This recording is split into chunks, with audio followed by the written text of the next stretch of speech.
If you stood on the docks of San Francisco in the 1950s and looked out across the chilling waters of the bay, you saw it. It sat a mile and a half offshore, a grim silhouette against the fog, looking less like an island and more like a scab on the beautiful face of the water. It was Alcatraz, the Rock. It was not merely a prison, it was a statement cast in concrete and steel by the United States government. It was the end of the line.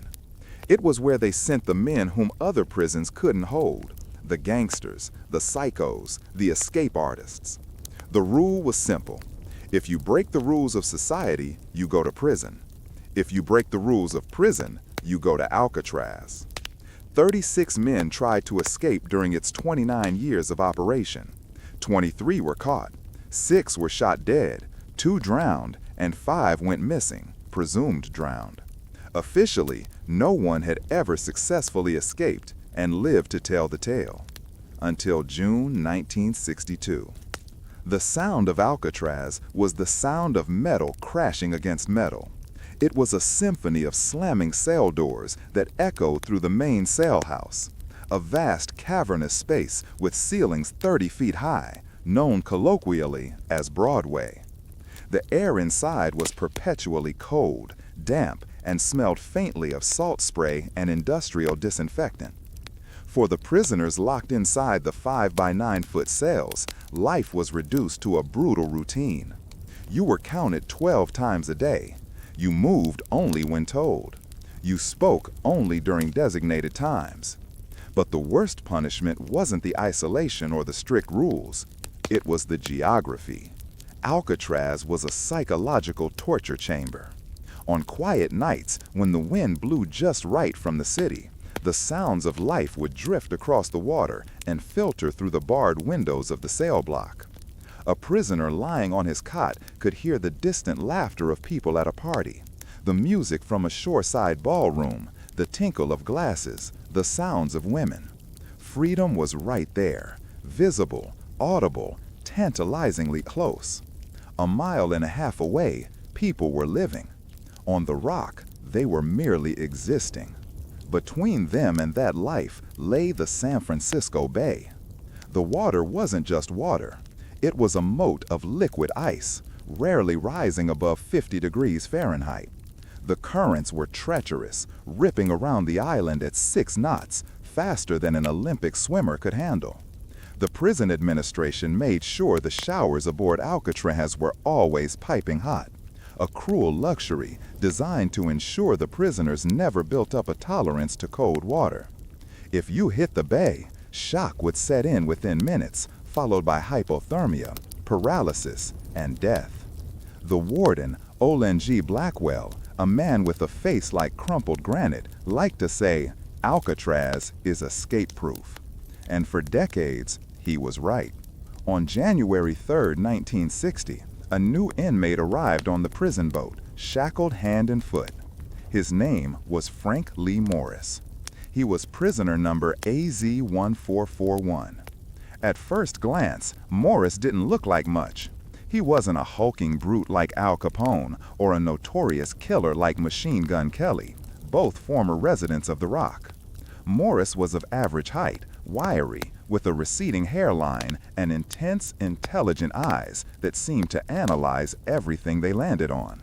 He was a career criminal, orphaned at 11, raised in foster homes, a graduate of boys' reformatories and state penitentiaries.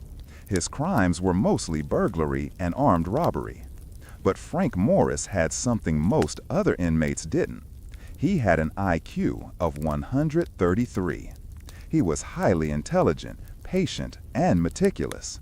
More importantly, he was a master escape artist. He had already broken out of prisons in Louisiana and Florida. That was why he was here. He was too smart for regular jail. The guards processed him with the usual indifference. They stripped him, searched him, hosed him down, gave him his uniform, and marched him down Broadway to B Block. As the bars clanged shut behind him, Morris didn't curse or rage like the others. He just stood there, gripping the bars, his mind already working. He spent the first year just watching. He studied the routines of the guards. He timed the rotations of the gun gallery patrols, the armed guards who walked on elevated catwalks above the cell blocks. He analyzed the structure of the building. He noted that the salt air was slowly corroding the metal bars and crumbling the concrete around the ventilation ducts. The prison was aging. It was showing cracks. Morris knew that escaping Alcatraz required more than just brute force. It required engineering. It required psychology. It required a plan so complex that the guards wouldn't even see it happening right under their noses. But he couldn't do it alone. He needed a crew. It took time to find men he could trust. In Alcatraz, snitches were everywhere, looking to trade information for an extra pack of cigarettes or a better work assignment. Morris needed men who were desperate, skilled, and quiet. By late 1961, he had found them. They were housed nearby, in B Block. First were the Anglin brothers, John and Clarence. They were Georgia boys, bank robbers who had worked together their whole lives. They were tough, resourceful, and incredibly handy with tools. They had grown up poor, learning to fix anything with nothing. In prison, Clarence Anglin was known for his patience. He could spend hours focused on a single-minded task without getting frustrated. John was the muscle, quiet and loyal. Like Morris, they had a history of escaping other prisons. The fourth man was Allen West. West was a car thief, a smaller, anxious man with a tough exterior. He was assigned as a cell house painter, a job that gave him access to supplies and a bit more freedom of movement than the others. The four men secured adjacent cells in B Block. Morris was in cell B138. West was nearby in B140. Clarence Anglin was in B148, and John was in B150. They began to talk during meal times in the mess hall and during the brief recreation periods in the yard. They spoke in low tones, out of the sides of their mouths, using coded language. Morris laid out his theory. The weakness, Morris murmured one rainy afternoon in the yard, huddled against a wall near the baseball diamond, is the ventilation. He explained that at the back of each cell, under the small sink, there was a 6 by 9 inch air vent covered by a metal grill. This vent led into a utility corridor, a narrow, unguarded service space that ran the entire length of B Block, behind the cells. The corridor was filled with plumbing pipes and electrical conduits. If they could get into that corridor, they could climb the pipes 3 stories up to the roof of the cell house. From the roof, they could get down to the water's edge. And then what? Clarence Anglin asked, shivering slightly in the raw wind. We swim? We'll freeze before we get 50 yards. Morris shook his head.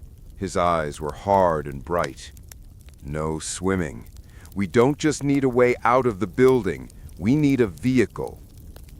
The plan he proposed was staggering in its ambition. It would require months of secret labor right under the noses of the toughest guards in America. They would have to dig through concrete with spoons. They would have to build a raft inside their cells. They would have to create decoys to fool the guards during the night counts. It was impossible. It was suicide. John Anglin looked at Morris, then looked out past the fences at the deadly gray water of the bay. When do we start? He asked. The greatest prison escape in history was about to begin. The operation began in December 1961. The first step was the digging.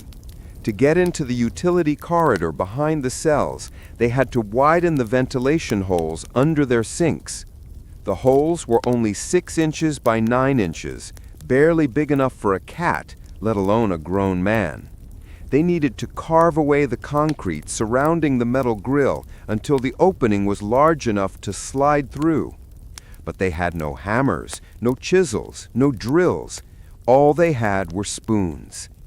During meals in the mess hall, the men began to steal utensils. They would sleight of hand a metal spoon into a sleeve or a sock. Back in their cells, using the abrasive concrete floor, they ground the handles of the spoons down to sharp points. They also stole a vacuum cleaner motor from a maintenance detail, and with pure genius, fashioned a crude electric drill. However, the drill was too loud to use often. The bulk of the work had to be done by hand. Night after night, huddled under their sinks in the cramped darkness, they chipped away at the wall. Scrape, scrape, scrape. The sound was faint, but in the silence of the cell block, it could be deadly. To cover the noise, Morris orchestrated a distraction. Alcatraz allowed inmates an hour of music in the evenings. Those who had instruments could play.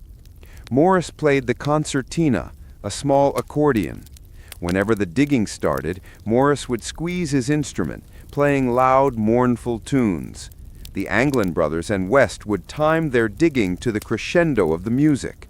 When the accordion swelled, the scraping intensified. When the music stopped, the digging stopped. It was slow, agonizing work. The concrete was salt-damaged and crumbly, but it was still concrete. They collected the dust and debris in their pockets and flushed it down the toilets in the morning or scattered it in the yard during recreation. After months of scratching, the holes were finally big enough. They made fake grills out of cardboard and painted them to look like metal. These false grills were placed over the holes to hide their work from the guards who patrolled the corridors. The real grills were now removable. The path to the utility corridor was open. The utility corridor behind B Block was a dark, narrow canyon of pipes and wires. It was unguarded. Once the men squeezed through their holes, they found themselves in a secret world within the prison. They climbed the pipes to the top level of the cell block, where there was a flat landing directly under the ceiling. Here they set up a clandestine workshop. It was their headquarters. They hung blankets to hide their flashlights. They took turns keeping watch.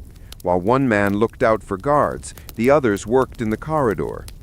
Their most ambitious task was building the raft. Morris had found an article in a popular mechanics magazine in the prison library that explained the physics of pontoon rafts.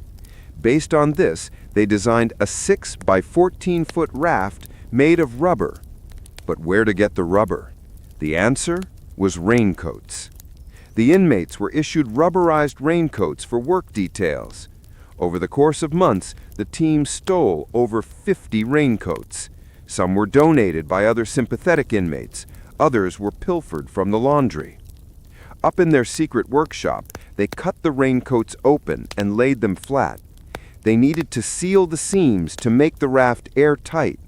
They didn't have professional glue, so they improvised. They scraped the glue off the back of floor tiles. They used the hot steam pipes in the corridor to vulcanize the rubber, pressing the seams against the scalding metal until they fused together. The smell of melting rubber and glue was pungent. To mask it, they only worked when the guards were changing shifts or when the wind was blowing strongly through the vents. They built wooden paddles from plywood. They even modified the stolen accordion to act as bellows to inflate the raft. Every night, they would sneak out of their cells, work for hours in the corridor, and then sneak back in before the morning count. It was a high-wire act. One cough, one dropped tool, one unexpected inspection, and it would all be over. While the raft was being built, another problem loomed. The escape would take time. Once they left their cells on the night of the break, the guards would perform several head counts. The guards walked past the cells every hour, flashing their lights onto the pillows to ensure the inmates were sleeping. If a guard saw an empty bed, the siren would sound instantly. They needed to be in their beds, even when they weren't. So, they decided to build themselves. Using a mixture of soap, toothpaste, and toilet paper, and concrete dust, they created a papier-mâché-like paste. They sculpted this paste into life-size human heads. They were terrifyingly realistic. They molded noses, chins, and ears. They used paint kits stolen from the art supplies to give the faces flesh tones. But a bald head might look suspicious. They needed hair. Clarence Anglin worked in the barber shop. For weeks, he swept the floor carefully. Instead of throwing away the hair clippings, he stuffed them into his pockets. He collected hair that matched the color and texture of each conspirator. Back in the cells, they carefully glued the hair onto the dummy heads, strand by strand. The result was a masterpiece of deception. When placed on a pillow with blankets pulled up to the chin, the heads looked exactly like sleeping men. They named the heads. Morris called his Olin, on the warden. By May 1962, the raft was finished. The life vests, also made from raincoats, were ready. The heads were sculpted, the holes were dug. The only thing left was to pick the date. They monitored the tides and the moon. They needed a night with heavy cloud cover to hide them from the searchlights and an outgoing tide to help push their raft away from the island toward Angel Island to the north. On June 11, 1962, the conditions were perfect. That afternoon, Morris whispered the signal to the others, "Tonight." The tension in B Block was electric. The men ate their final dinner in the mess hall, trying to act normal. They looked at the guards, wondering if this was the last time they would see them. They looked at the other inmates, men who would rot here for years while they, God willing, would be free by morning. At 9:30 p.m., the lights went out. The prison settled into its nightly rhythm. The guards began their patrols. Morris, West, and the Anglin brothers waited. They placed their dummy heads on the pillows, arranging the blankets to simulate the shape of a body. Morris took a deep breath. He looked around his cell one last time. He slid the fake cardboard grill aside. He squeezed his head and shoulders into the hole. He wriggled through the damp, tight darkness and emerged into the utility corridor. He waited for the others. John Anglin arrived a moment later, then Clarence. They were adrenaline-fueled, their hearts pounding against their ribs. They waited for Alan West. They waited and waited. From West's cell, there was a frantic scratching sound, then a desperate whisper through the wall. "I'm stuck!" West had made a fatal error. He had used cement to smooth over the edges of his hole, to keep the fake grill in place, but the cement had hardened too much. The grill was stuck. He couldn't get it off. He was kicking and pushing, but it wouldn't budge. He was trapped in his own cell. Morris and the Anglins looked at each other in the gloom of the utility corridor. They couldn't help him without making too much noise. They couldn't wait any longer. The tide wouldn't wait. With a heavy heart, Morris whispered through the vent, "We have to go, Alan." West began to cry silently in his cell, realizing he was being left behind. The three men turned their backs on their friend and began to climb the pipes toward the roof, toward the sky, toward the impossible. Morris and the Anglin brothers climbed silently up the 30-foot plumbing pipes in the utility corridor. Their muscles screamed, but adrenaline pushed them upward. At the top of the shaft, they reached a large industrial fan ventilator. They had already loosened the bolts during their secret prep sessions. Now they pushed hard. With a heavy grate, the ventilator popped off. They climbed through the opening and stepped out onto the roof of the cell house. For the first time in years, they were standing under the open sky, without bars between them and the stars. The wind hit them instantly, a cold, damp gust from the ocean that smelled of salt and freedom. To their left, across the black water, lay the twinkling lights of San Francisco. It looked like a pile of diamonds spilled on the horizon. It was beautiful, but it was also a reminder of how far they still had to go. They couldn't stand and admire the view. The roof was patrolled by searchlights, and armed guards stood in towers on the perimeter. They dropped to their stomachs and began to crawl. They moved like snakes across the rooftop, dragging their heavy bundle, the deflated raft and paddles wrapped in a sheet. They headed towards the north end of the building, near the bakery smokestack. This was the blind spot for the gun towers. Reaching the edge of the roof, they looked down. It was a 50-foot drop to the ground below. There was no ladder, but there was a large drain pipe attached to the side of the wall. Morris went first. He wrapped his arms and legs around the cold metal pipe and began to slide. It was a terrifying descent. If he slipped, he would break his legs and the noise would alert the guards. If he went too slow, his strength might fail. He slid down inch by inch, the friction burning his skin through his uniform. He hit the ground with a soft thud. He crouched in the shadows, heart hammering, waiting for the searchlight to sweep past. Once it was dark again, he signaled the others. John and Clarence followed, sliding into the darkness. They were now on the ground, but still inside the prison perimeter. They sprinted across the yard, ducking behind shadows, until they reached the final obstacle, the 15-foot cyclone fence topped with barbed wire. They tossed their gear over, then scaled the fence with the agility of desperate men. As they dropped down on the other side, they were officially outside the prison walls. They scrambled down the steep, rocky embankment towards the water's edge. They had reached the blind spot on the northeast shore of the island. Here, the searchlights couldn't reach them. They were hidden by the cliffs. The time was approximately 10 p.m. The only sound was the crashing of waves against the sharp rocks. They unrolled the raft.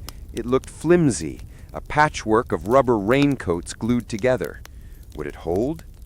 Morris attached the modified concertina, accordion, to the valve and began to pump. Wheeze, hiss, wheeze, hiss. Slowly, miraculously, the pile of rubber began to take shape. It inflated into a 6-foot-wide pontoon boat. It wasn't pretty, but it was holding air. They threw the wooden paddles in. They donned their homemade life vests. Morris looked at the Anglin brothers. There were no speeches, no dramatic goodbyes, just a nod, a shared look of grim determination. They knew the odds. The water temperature was about 54 degrees Fahrenheit. In that temperature, hypothermia sets in within 20 minutes. If the raft sank, they died. If the current caught them wrong, they would be swept out to the Pacific Ocean, never to be seen again. They pushed the raft into the dark, churning water. The waves slapped against the rubber. They climbed in. The raft sagged under their weight but stayed afloat. They began to paddle. Hard. They aimed for Angel Island, 2 miles to the north. Within moments, the fog swallowed them. They vanished into the gray mist, leaving Alcatraz behind. The prison stood silent and imposing on the rock, unaware that 3 of its captives had just slipped through its fingers. The sun rose on June 12, 1962. It was a typical foggy morning. Inside the prison, the routine began. At 7 a.m., the morning whistle blew. The doors didn't open yet. First was the standing head count. The guards walked down Broadway, checking each cell. Officer P.Z. Miller stopped at cell B-138, Frank Morris's cell. Morris was still sleeping, his head buried in the pillow, blanket pulled up. "Get up, Morris," Miller shouted. The figure didn't move. Miller frowned. He reached through the bars and prodded the pillow with his baton. The head rolled off the pillow and fell onto the floor with a hollow thud. The nose broke off. Miller stared at the grotesque papier-mâché face staring back at him from the concrete floor. For a second, his brain couldn't process it. Then he screamed. "Escape! We have an escape!" The cry echoed down the cell block. Chaos erupted. Guards ran to the Anglin brothers' cells. They poked the bodies. 2 more dummy heads rolled onto the floor. The siren began to wail, a long, mournful sound that signaled a disaster. It was the sound every warden dreaded. The escape-proof prison had been broken. Chapter 12. The Man Left Behind. In the midst of the panic, guards rushed to Alan West's cell. West was sitting on his cot, his head in his hands. He was crying.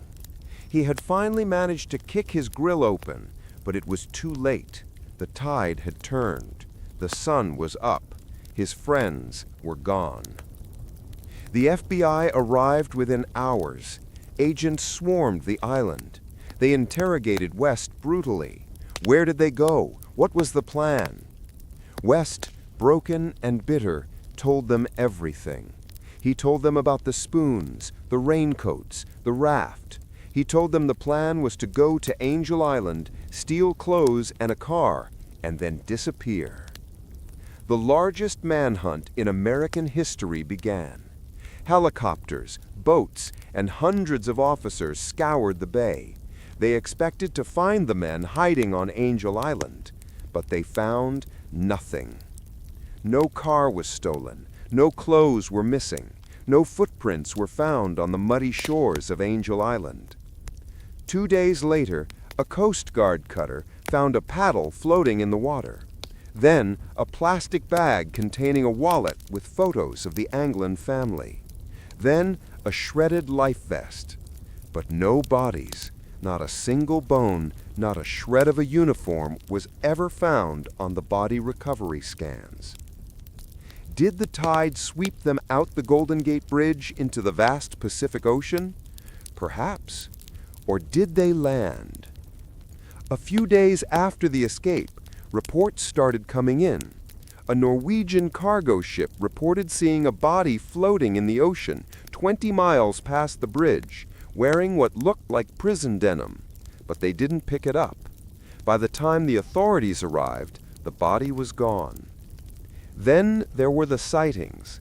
A police officer in San Francisco claimed he saw 3 men matching the description in a stolen blue Chevrolet.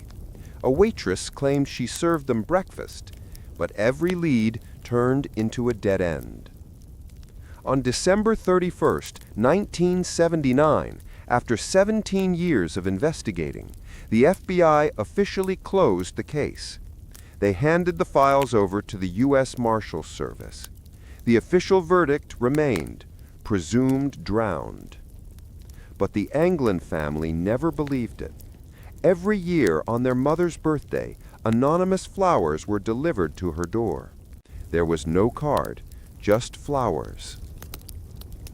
Chapter 14. The Photo from Brazil.